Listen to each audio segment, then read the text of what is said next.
Also ich habe schon immer Kaffee geliebt. Der Geruch allein hat mich schon total fasziniert.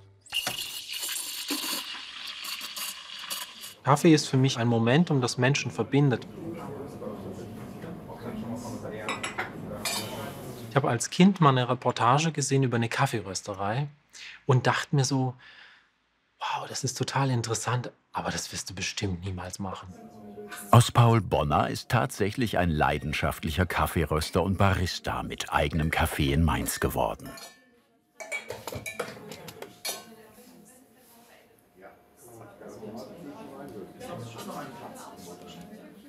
Als Barista ist Paul Kaffeekünstler und Spezialist in Fragen rund um den Kaffee. Man kommt rein, drin im Laden ist es warm und es riecht gut. Also, es riecht gut nach Kaffee schon mal und das Licht geht an und ich bin einfach gerne Gastgeber.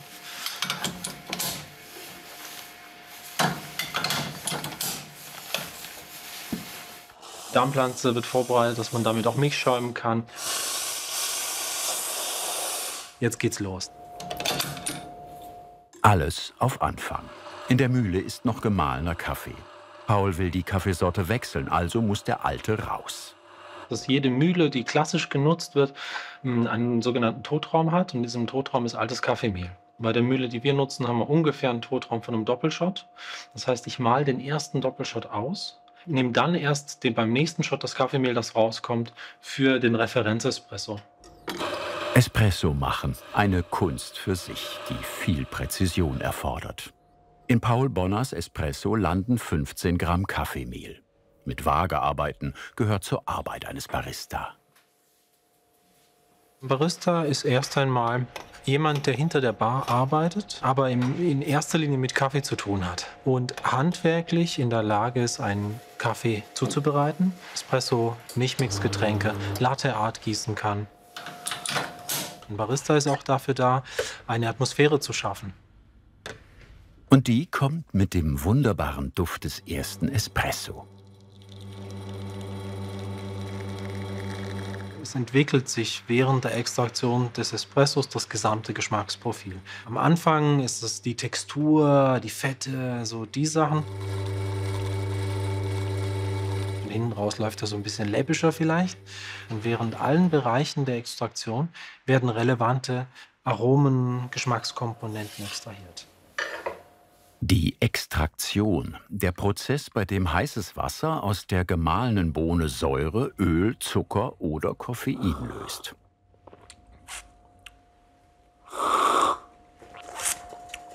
Was ist wichtig bei einem Espresso, ist, dass man ein volles Mundgefühl hat und dass man aber auch, gerade so bei den helleren Röstungen, noch eine spannende Frucht mit hat, die da eingebunden ist. Ne? Und gerade bei dem Kaffee jetzt, ich assoziiere das schon auch mit Vanille und es kommt noch so ein bisschen was Grünes mit, so ein bisschen Limette, so ein bisschen Rhabarber, aber es ist wunderschön eingebunden, eine schöne Textur und der ist super süß. Und die Süße, die Sweetness, das ist das Wichtige beim Espresso auf jeden Fall. Ein ausbalancierter Espresso schmeckt süß, auch ohne Zucker. Zur professionellen Zubereitung gehören auch Qualitätskontrolle und Reproduzierbarkeit der Getränke. Jeder Espresso soll gleich gut schmecken. Jeden Morgen bestimmt er den TDS-Wert. Dabei misst er die gelösten Kaffeeteilchen in der Flüssigkeit. Der Espresso wird dafür durch einen Filter gedrückt. Jetzt drücke ich hier einfach vorsichtig durch. Ich brauche nur wenige Tropfen, so viel ist das gar nicht. Und das Tolle für einen Kaffee ist, oder als Barista, wenn ich diese Daten sammle, ne, mit dem Rezept, mit der Mahlgradeinstellung, mit dem TDS-Wert des Kaffees, ist das eine wunderbare Datenbank, auf die ich immer wieder zurückgreifen kann. Das heißt, wenn ich einen ähnlichen Kaffee mal wieder einstellen muss, habe ich einen Referenzwert. Und dieser Referenzwert ermöglicht mir eben möglichst wenig Verlust zu haben bei der Produktion und auch zu gucken, wie konstant arbeite ich eigentlich. Ne? Das sieht jetzt so ein bisschen spacig irgendwie aus, aber in Wirklichkeit ist es ein relativ schlichter Prozess, den man sich aber so angewöhnen kann, weil man einfach auch immer wieder sich selber checkt, stimmt meine Sensorik, ist das wirklich richtig, was ich mache? Also wenn der TDS-Wert stimmt, wenn die Extraktionsrate stimmt, heißt noch nicht, dass der Kaffee stimmt. Mit dieser Barista-Routine kann er nur die Stoffe messen, die in der Tasse landen, aber nicht den Geschmack. Jetzt warte ich einen kurzen Moment, dann packe ich hier auf das Refraktometer, auf die Linse, eine kleine Probe Dann klappe ich hier zu, dass kein Licht hinkommt und mache die Messung. Und das Refraktometer sendet einen Infrarotschall in das Getränk, in den Espresso, und das, was reflektiert wird, daraus werden die gelösten Bestandteile gemessen. Und nebenher schreibe ich alles auf. Das ist für mich natürlich auch jetzt als Röster interessant, weil wenn ich jetzt einen Kaffee mit unterschiedlichen Röstdaten habe und die Extraktionsrate weicht ab voneinander, dann weiß ich auch, dass in der Rösterei irgendwas nicht funktioniert hat. Paul hat seine Leidenschaft zum Beruf gemacht und auch erfolgreich an vielen Kaffeemeisterschaften teilgenommen, war 2-mal Vize-Barista-Meister und will auch im nächsten Jahr wieder an der Deutschen Meisterschaft teilnehmen. In seiner Kaffeerösterei werden die grünen Rohkaffeebohnen geröstet. Wichtig ist Paul, dass die Röstung nicht zu dunkel wird. Dadurch kommen die Eigenheiten des jeweiligen Rohkaffees besser zur Geltung. Fruchtige Aromen wie Zitrus oder Waldbeeren und angenehme Säuren treten bei hellerer Röstung geschmacklich in den Vordergrund.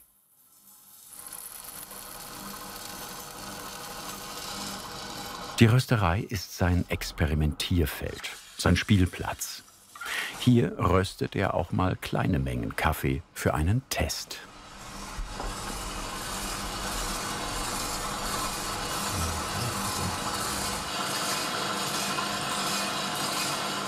Schon deutlich gelber geworden, also das Grüne geht verloren. Nach gut 12 Minuten ist die kleine Menge Kaffee geröstet. Der Kaffee kann dann vakuumverpackt werden.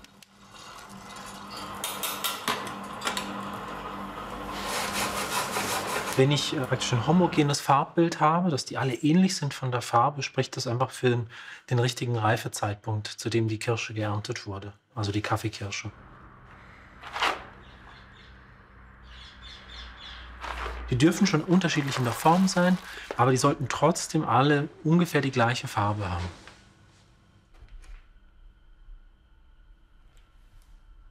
Ich sag mal, ganz früher sind die Kaffees auch verschifft worden auf dem Segelschiff, irgendwelche Jutesäcken. Und dann haben sie angefangen zu schimmeln auf dem Meer. Und damit er halt nicht nach Keller schmeckt, hat man ihn halt so dunkel geröstet, bis man den Keller nicht mehr merkt, ne? Wenn ein Kaffee jetzt sehr dunkel geröstet ist, da habe ich nur noch Röstaromen, nur noch dieses starke, intensive, bittere drin. Aber gleichwohl gibt es auch diese Tradition der dunklen Röstungen. Und ich würde nicht sagen, dass es besser oder schlechter ist. Es ist einfach nur was anderes. Und mir geht es eben um die Vielfalt, die im Ursprung passiert. Und ich möchte ganz zwingend diese sensorische Geschichte haben in der Tasse. Also das heißt, über den Geschmack zu verstehen, wo kommt ein Kaffee her. Und wenn die Röstung zu dunkel ist, kann ich das nicht mehr.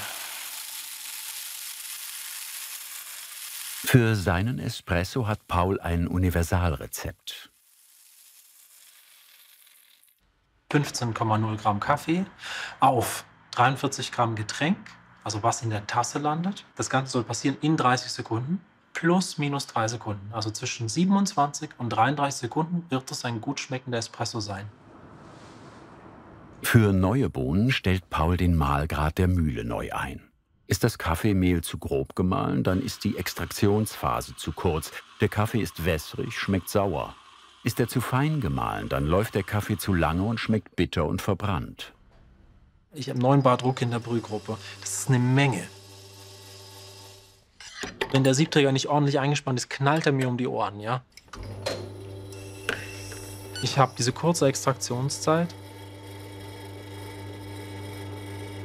Weil das Schlimme ist, wenn der Espresso zu schnell läuft, wenn der unterextrahiert, wird er super sauer. Wenn er überextrahiert, ist er super bitter. Früher war man immer so unglaublich glücklich, den Godshot gemacht zu haben, diesen Sweet Spot, wo man alle Faktoren miteinander in Verbindung bringt. Das war halt Zufall. Und heute ist so, dass ich bei jedem Getränk, wenn ich den Parametern folge, sicherstellen kann, das ist auf den Punkt. Das gilt natürlich alles nur für Siebträgermaschinen.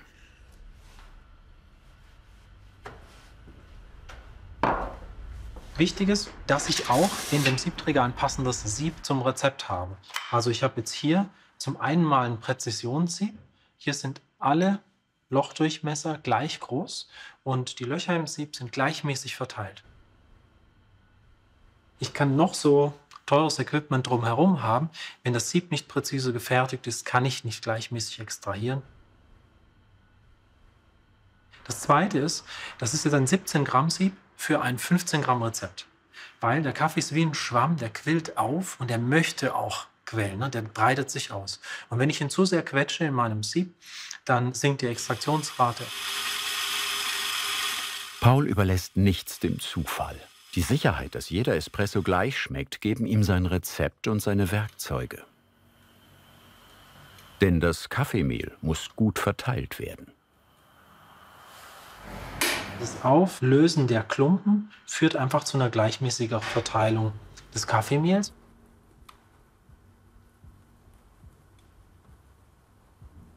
Dann gibt es noch ein zweites Tool, das benutze ich auch sehr gerne im Café. Das ist ein sogenanntes Distribution Tool, ursprünglich auch mal für die Meisterschaft entwickelt worden. Und damit verteile ich das Kaffeemehl noch einmal tiefergehender. Jetzt tempe ich nur noch. Tempen heißt, ich komprimiere jetzt das Kaffeemehl. Ich drücke es an, damit es, sage ich mal, dem Wasserfluss standhalten kann.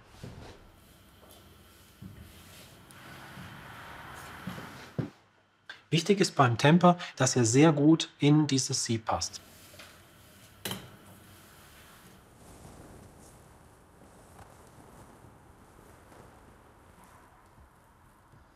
Dann schaue ich noch, dass hier keine Kaffeepartikel auf den Nasen liegen. Das ist für die Brühgruppendichtung wichtig. Hier ist auch alles sauber und wir können starten. Jetzt erst kann der Siebträger in die Maschine.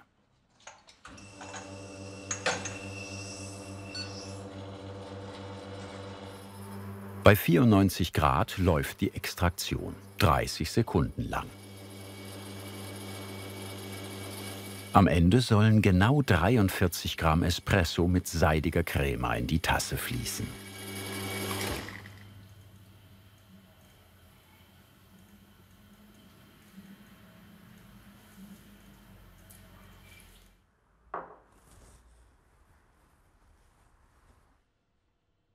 Der erste Schluck, das ist ja so intensiv, da muss ich mich erstmal dran gewöhnen.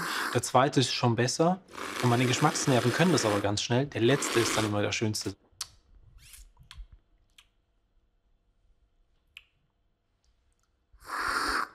Und wie ist es mit dem Cremaschaum? Früher hat man gesagt, das ist ein Qualitätsmerkmal, dass viel Crema auf dem Espresso ist, dass man einen Keks oben drauflegen kann und der geht nicht unter. Aber das Geheimnis oder das Schöne befindet sich eigentlich unter der Crema. Deswegen rühre ich den erstmal gut um, den Espresso, und schaue mal, was sich darin verbirgt. Ein guter Espresso hat eine schöne Süße, gepaart mit ein bisschen Säure und einem schönen langen Abgang. Und daran kann man schon als absoluter Laie einfach guten Kaffee erkennen. Wenn ich einen Schluck nehme und der hält lange an und schmeckt nach, dann ist das ein absolutes Qualitätsmerkmal.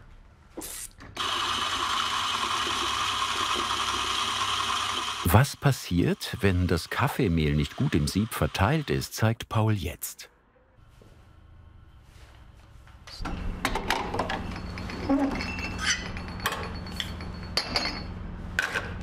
Die Extraktion läuft nicht gleichmäßig, denn das Wasser kommt nicht mit dem ganzen Kaffeekuchen in Kontakt, sondern fließt nur durch einen Kanal.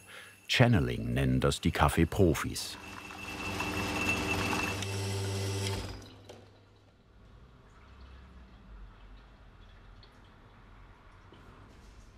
Das Wasser ist das hat hier einen Kanal gebildet, so ein Jet, und ist dann da durchgespratzelt. Das versuchen wir mit Hilfe dieser ganzen Tools zu vermeiden. Ein ganz neues Werkzeug kommt aus dem Tiefkühlfach. Eine gefrorene goldene Kugel. Ein neuer Trend in der Kaffeewelt.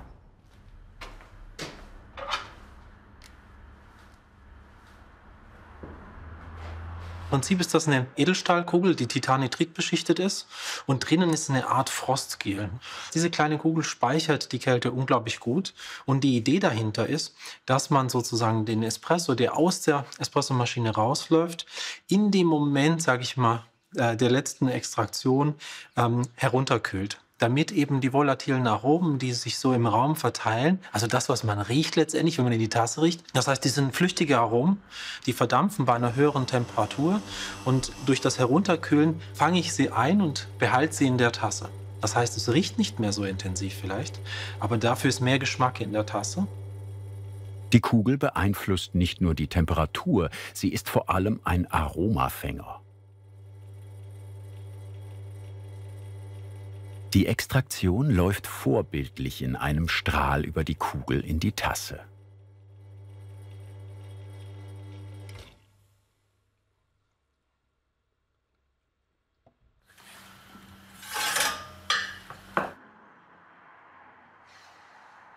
Krass, der riecht schon komplett anders. Der riecht komplett anders als den wir jetzt immer gemacht haben. Ist abgefahren. So, dann hole ich mir einen Löffel und rühre den mal um. Die Kälte bricht die Crema. Sie ist nicht ganz so schaumig.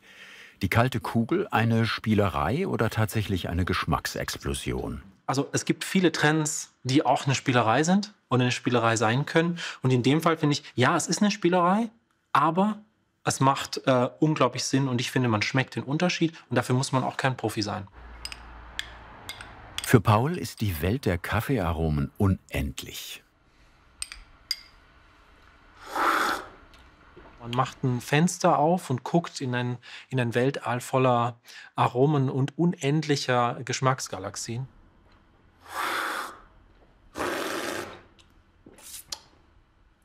Er hat jetzt Trinktemperatur, ich schmecke mehr. Der Körper ist vielschichtiger und differenzierter und da passiert einfach viel mehr in der Tiefe. Das ist auch diese typische schöne Bewegung nachdem man die Crema getrunken hat, bildet sich so eine S-Linie in der Tasse. Anstatt einer gefrosteten Kugel könnte man auch gefrostete Granitwürfel aus dem Cocktailbereich verwenden. Einmal in der Woche steht eine Blindverkostung von Kaffee an. Das Cupping ist für seine Mitarbeiter und ihn sehr wichtig. Der Dreh- und Angelpunkt für mich ist der Geschmack des Kaffees, weil ich unglaublich Spaß daran habe, Kaffee zu probieren, die Cuppings zu machen, neue Kaffees auszuwählen, zu schauen, wie schmeckt die neue Ernte von dem Kaffee. Die Sensorik des Kaffees wird mir nie langweilig.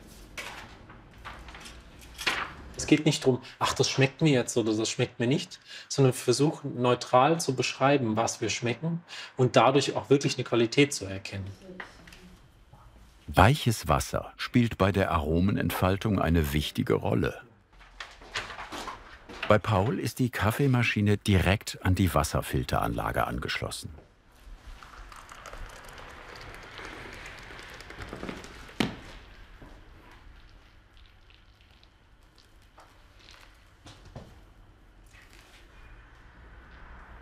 Warum mir diese Cuppings auch in großer Runde so wichtig sind, ist, dass man seine Sensorik schult. Mit jedem einzelnen Probieren ist es so, dass man sein Geschmacksgedächtnis schult und einfach immer besser wird. Und dabei die Aromen in Worte verwandelt.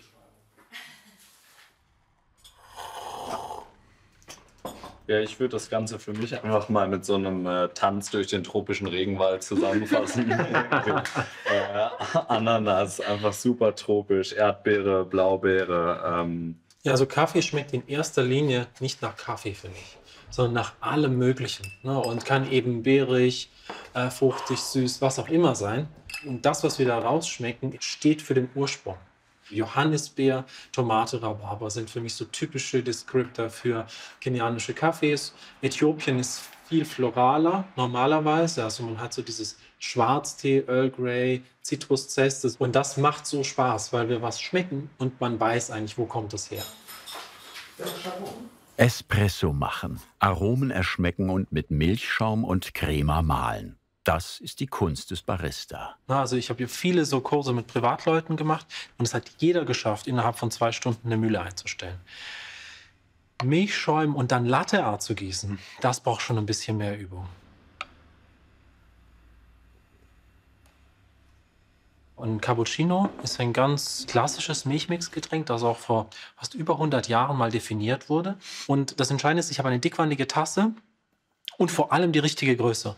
Weil in dieser Tasse mit 145 Milliliter Fassungsvermögen gehört ein Single Shot Espresso und aufgeschäumte Milch. Dafür brauche ich jetzt erstmal Milch, die hole ich und dann geht's los.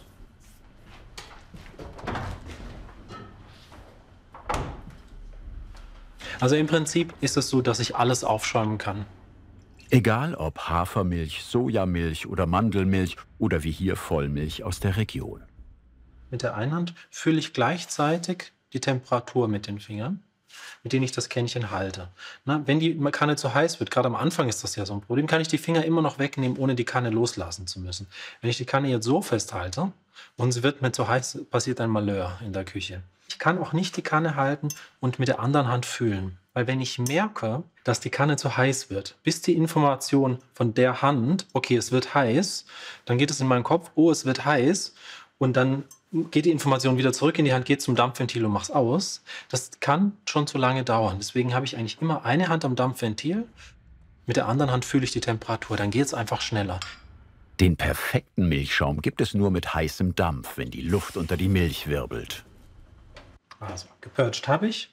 Die Dampfpflanze ist schräg, also mein Kännchen ist gerade und zwar parallel zum Tisch. Und jetzt suche ich mir eine Position, bei der die Dampfpflanze mein roter Faden ist.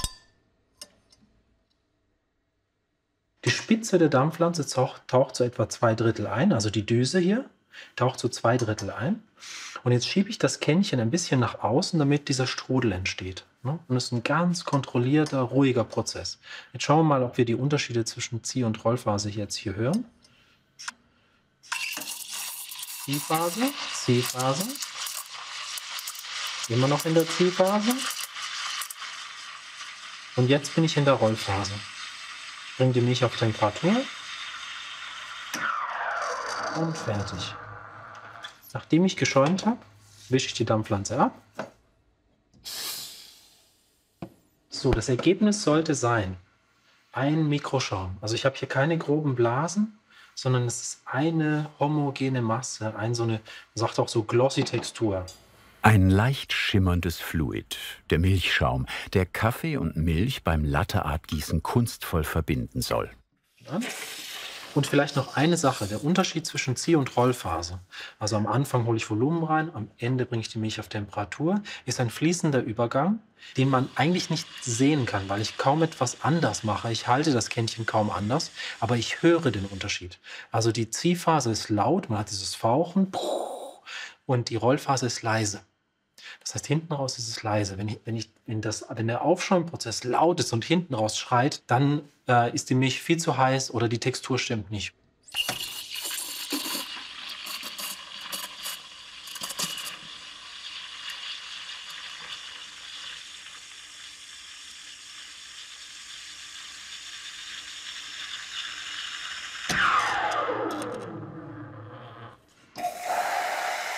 Ich heiße jetzt mein zweites Kännchen vor, weil wenn ich jetzt Latte Art gießen will, sollte ich immer nur mit der Menge gießen, die ich auch brauche für die Tasse. So, dann verteile ich die Milch. Knapp unterhalb der Tülle ist ein guter Füllstand, um damit gießen zu können. Wenn die Milch matt geworden ist, schwenke ich sie die ganze Zeit, damit die Textur erhalten bleibt. Man nennt das auch so, ich halte die Milch am Leben. Ja? Und jetzt muss ich verstehen, Latte Art hat etwas damit zu tun, von welcher Höhe ich die Milch in den Kaffee eingieße. Das heißt, am Anfang, ich schwenke so ein bisschen meine Tasse, am Anfang gieße ich mit der Milch unter die Crema von oben. Also ich versuche einfach nur den Espresso zu treffen und die Milch geht unter die Crema. Und wenn ich an die Oberfläche gehe, entsteht ein Kreis und das ist so ein klassisches Motiv. Das Herz, ein Anfängermotiv. Latte Art ist kein Qualitätsmerkmal. Also Latte Art heißt nicht, dass das Getränk lecker ist, weil dafür muss der Espresso auch gut sein und ich muss gute Milch verwenden. Ich finde, Latte Art muss auf einem Milchgetränk sein. Das ist auch ein Zeichen dafür, dass man sein Handwerk versteht. Und wenn ich Latte Art gießen will, muss ich einmal die Milch richtig schäumen. Wenn ich die Milch aufschäume, möchte ich einen Volumenzuwachs von nicht mehr als 15, maximal 20% haben. Die Milch muss die richtige Temperatur, also nicht über 60 Grad haben, dass ich eine fluide Masse habe, diesen glossy Milchschaum, der super feinporig ist, keine groben Blasen. Wenn ich jetzt ein Farnblatt gieße, muss ich mir einfach nur bewusst machen, dass ich das Farnblatt mit seinen Ausschweifungen, das kann ich nicht erzwingen, sondern ich muss die Milch fließen lassen. Das kommt so aus dem Handgelenk raus. Ich kann nicht so das rein wollen, so, dann funktioniert das nicht, sondern ich muss in der Lage sein, die Milch rein fließen zu lassen und die Milch selber die Form durch das Eingießen bilden zu lassen. So. Also das heißt, ich darf über den Prozess gar nicht so sehr nachdenken. Wenn ich zu sehr darüber nachdenke, ich mache das jetzt in die Ecken rein, dann geht das meistens nicht. Und dann gieße ich erstmal von oben ein. Schon steil und nicht zu zaghaft, aber auch nicht zu schnell. Ich muss den Espresso in der Tasse treffen und nicht die Seitenwand. Und dann fange ich an der Seite der Tasse an, die zu meiner Hand hingewandt ist, um diese Basis des Farnblattes zu gießen. Und in dem Moment mache ich diese Bewegung, die ganz locker aus dem Handgelenk kommt. Und während ich diese Bewegung mache, bewege ich mich auf die andere Seite der Tasse. Und ich halte die Tasse auch schräg, damit ich früher anfangen kann mit dem Motiv. Wenn ich am anderen Ende angekommen bin, dann gehe ich vorsichtig durch das gesamte Farnblatt durch. Und während dieser ganzen Strecke ziehe ich Milch und damit auch das Motiv, das ich am Anfang gemacht habe, wieder unter die Crema. Und im besten Fall fange ich in der Mitte nochmal so wie so Crema-Bereiche ein. Und dann habe ich einen schönen Kontrast, eine schöne feine Texturierung. Und das dann symmetrisch auf den Griff der Tasse ausgerichtet hinzubekommen, das ist schon Königsdisziplin. Latte-Art Milchschaumkunst auf dem Cappuccino. Nach dem Farnblatt gießt Kaffeekünstler Paul den Schwan, eine Kombination aus verschiedenen Motiven. Wir haben jetzt hier diese Doppeltulpe. Und das ist das Blatt.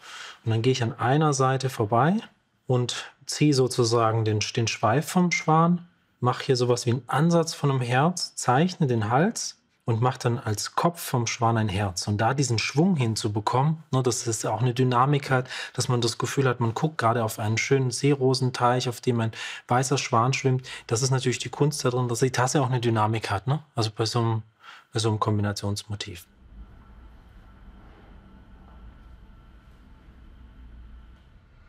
Wichtig beim Gießen sind die Abstände des Milchkännchens zur Kaffeeoberfläche.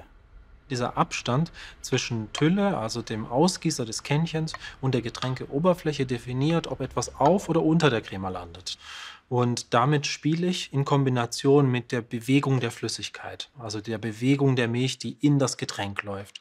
Und damit kann ich zeichnen. Mit der lockeren Handbewegung entstehen kleine Wellenformen. Lässt er die Milch von weiter oben einfließen, wird der Milchstrahl dünner und das Muster feiner.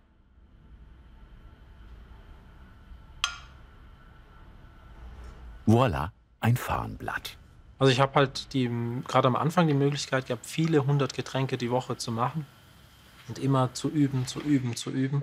Ja, nach so, sag ich mal, 3 Monaten oder so, konnte ich dann auf Ansage ein Motiv machen. Also sagen, ich mache jetzt ein Herz, ich mache eine Tulpe, ich mache ein Blatt. Und das hängt aber auch davon ab, wie feinmotorisch man ist. Und wie schmeckt so ein kunstvoller Cappuccino?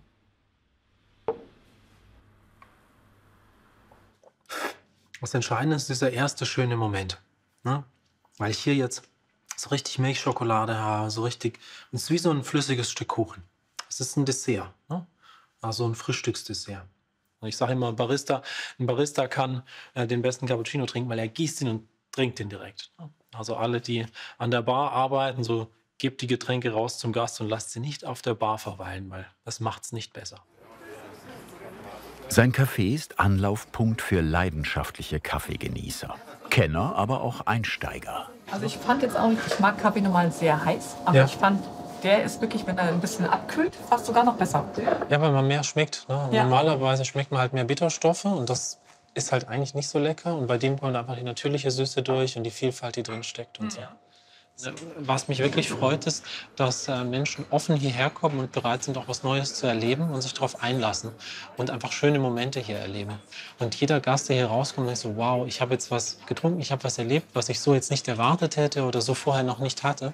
Das sind alles schöne Spuren, die man hinterlässt im Leben der Gäste.